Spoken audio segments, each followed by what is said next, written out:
मित्रों, आप सभी ने देखा कि विश्व एआई शिखर सम्मेलन में जहां भारत की बुद्धिमत्ता, तकनीकी कुशलता और हमारी युवा शक्ति की श्रेष्ठता का एक बड़ा उच्च कोटि का प्रदर्शन हुआ, तो वहीं कांग्रेस की निम्नता और नग्नता का बहुत कुटिलतापूर्ण प्रदर्शन देखने को मिला।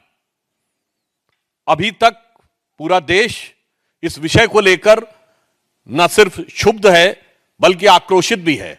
और अब कांग्रेस पार्टी के गठबंधन सहयोगियों की तरफ से भी इस विषय को लेकर आपत्ति की गई। श्री अखिलेश यादव जी का वक्तव्य आपने देखा होगा। अब कांग्रेस पार्टी के अंदर से भी यह स्वर उठना शुरू हुआ है कि इस ढंग के अंतर्राष्ट्रीय आयोजनों में एक गरिमापूर्ण आचरण की अपेक्षा होती है, उसमें इस ढंग का हल्का, छिछोरा और नग्नता का आचरण करना निहायत निंदनीय है। कांग्रेस की वरिष्ठ नेता रही और पूर्व केंद्रीय मंत्री मार्गरेट अल्वा जी ने कहा है कि अंतर्राष्ट्रीय आयोजनों के दौरान एक जिम्मेदारी की भावना होनी चाहिए, और उन्होंने कहा कि अंतर्राष्ट्रीय आयोजनों के दौरान गरिमा और अनुशासन को बनाए रखना सभी की जिम्मेदारी है। इसलिए हम यह कहना चाहते हैं कि कांग्रेस पार्टी को अब यह समझना चाहिए कि वो जिस प्रकार के विचारों के हिसाब से चल रहे हैं, जनता तो उनको नकार रही ही है, गठबंधन सहयोगी तो नकार रहे ही हैं। अब उनके पार्टी के अंदर के वरिष्ठ और पुराने नेता भी अब उन्हें नकार रहे हैं और जनता पूरी तरीके से धिक्कार रही है। वैसे भारत की हर श्रेष्ठता को लेट डाउन करना, उसको धूमिल करने का प्रयास करना कांग्रेस का एक सहज, स्वाभाविक, योजनाबद्ध, षड्यंत्रपूर्ण आचरण रहा है।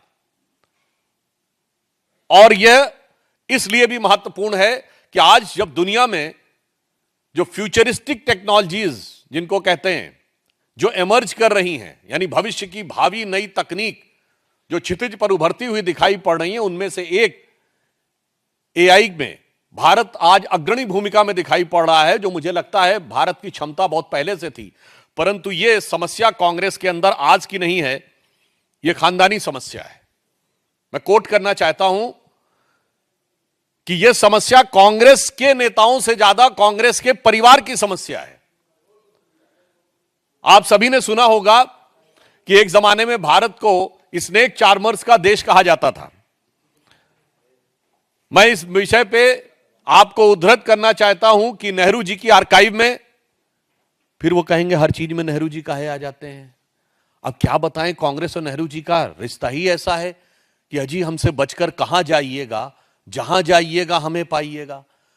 तो मैं कोट करना चाहता हूं नेहरू आर्काइव्स में 28 सितंबर 1955 को जवाहरलाल नेहरू जी की एक प्रेस कॉन्फ्रेंस है, जिसमें उनसे सवाल पूछा जाता है, it seems to depict India as a land of snake charmers. क्या यह उचित है कि भारत को सपेरों का देश कहा जाता है? And look at the reply of Jawaharlal Nehru ji, no no, I do not think there is anything wrong in snake charming. You do not realize, it may say so with all respect, that the satisfaction of the intelligent taste of the tourist. यानी भारत को सपेरों का देश कहने में कोई बुराई नहीं है, क्योंकि हमारे प्रबुद्ध पर्यटक की संतुष्टि इससे होती है, तो इससे बढ़िया क्या है। इसका मतलब आप भारत की उस पहचान को बनाए रखना चाहते थे।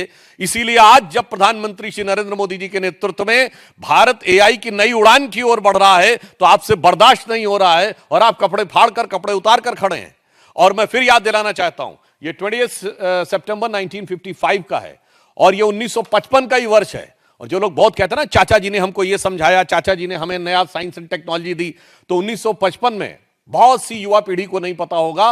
मैं बताना चाहता हूं, भारत के एक प्रख्यात साइंटिस्ट अमल कुमार राय चौधरी ने 1955 में ब्लैक होल्स के पास सिंगुलरिटी यानी क्वांटम फिजिक्स में कोलैप्स होने की थ्योरी दी, जिसे बाद में रोजर पेनरोस को जो नोबेल प्राइज मिला है।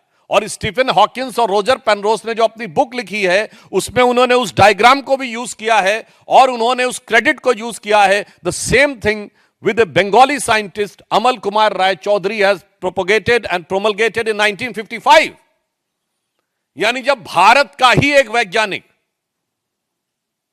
जो उस समय विज्ञान की एक ऐसी खोज दे रहा था जो बाद में 1995 में प्रैक्टिकली प्रूव हुई और उस पे रोजर पेनरोस को नोबेल प्राइज मिला और स्टीफन हॉकिंस और रोजर पेनरोस दोनों ने उसको कोट किया है। उस समय चाचा जी कह रहे थे कि सपेरों का देश कहने में कोई बुराई नहीं है क्योंकि प्रबुद्ध पर्यटक इससे संतुष्ट महसूस करते हैं। तो मुझे लगता है कि इस खानदानी बीमारी का भली भांति इलाज देश की जनता करेगी। और यद्यपि समस्या क्या है कि जो उनको वैद्य बताना चाहते हैं, जो उनके डॉक्टर बताना चाहते हैं, चाहे वो उनके साथी हो संगठन के अथवा उनके पार्टी के अंदर के साथी हो, उनको वो सुनना नहीं चाहते।